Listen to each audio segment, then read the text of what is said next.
Hello అండి. మీ gas stove అయితే సరిగ్గా మంట రావటం లేదా? గ్యాస్ బర్నర్ అయితే ఇలా ఒకసారైతే క్లీన్ చేసి చూడండి. చూడండి మా గ్యాస్ అయితే సరిగ్గా మంట రావటం లేదు. బర్నర్ చూడండి నల్లగా అయిపోయింది. ఇప్పుడు బర్నర్ క్లీనింగ్ అయితే వీడియోలో చూస్తాం రండి. ఇప్పుడు ఒక ప్లేట్ తీసుకోండి. ప్లేట్ తీసుకున్న తర్వాత నిమ్ముప్పు ఇదైతే అన్ని దుకాణాల్లోనూ ఉంటుంది. ఒక స్పూన్ అయితే తీసుకున్నాను. ఇదైతే 100 గ్రాములు అయితే 40 రూపీస్ అన్ని దుకాణాల్లోనూ ఉంటుంది. నిమ్ముప్పు ఉంటే వేసుకోండి, లేకపోతే లెమన్ ఉంటే 2 అనే వేసుకోండి కట్ చేసి లెమన్ డ్రాప్ అయితే.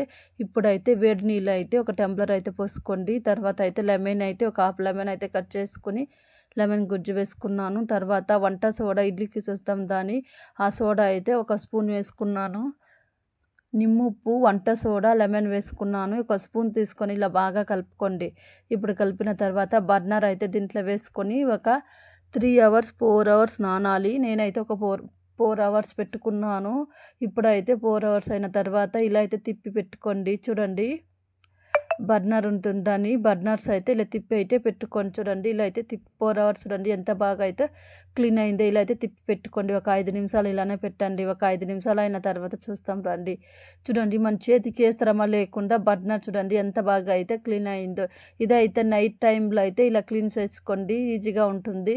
ఇప్పుడైతే ఒక ప్లేట్ తీసుకున్న తర్వాత కోల్గేట్ పేస్ట్ ఉంటుందని, మీ దగ్గర ఏ పేస్ట్ ఉంటే ఆ పేస్ట్ తీసుకొని బర్నర్ పైన అప్లై చేసి చూడండి, మీరే షాక్ అవుతారు. ఏదైనా ఒక పాత బ్రష్ తీసుకొని అయితే ఇలా రుద్దుకోండి. ఎంత నల్లగా ఉన్న బర్నర్ ఇలా క్లీన్ చేసుకోండి. మీ గ్యాస్ అయితే సరిగ్గా మంట రావటం లేదా? ఇలా ఒకసారి అయితే క్లీన్ చేసి చూడండి, చాలా బాగా అయితే మంట వస్తుంది. ఇప్పుడైతే రుద్దుకోండి. ఇప్పుడు 1 నిమిషం పాటు అయితే రుద్దుకోండి.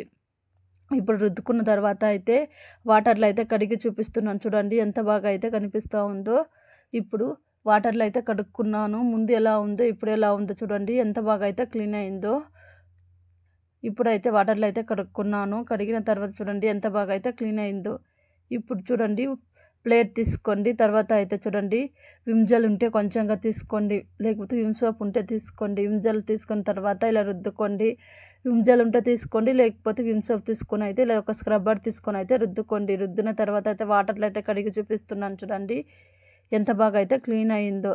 మీరు ఒకసారి ట్రై చేసి చూడండి. ఫుల్ వీడియో అయితే కింద అయితే లింక్ ఇచ్చింటాను చూడండి.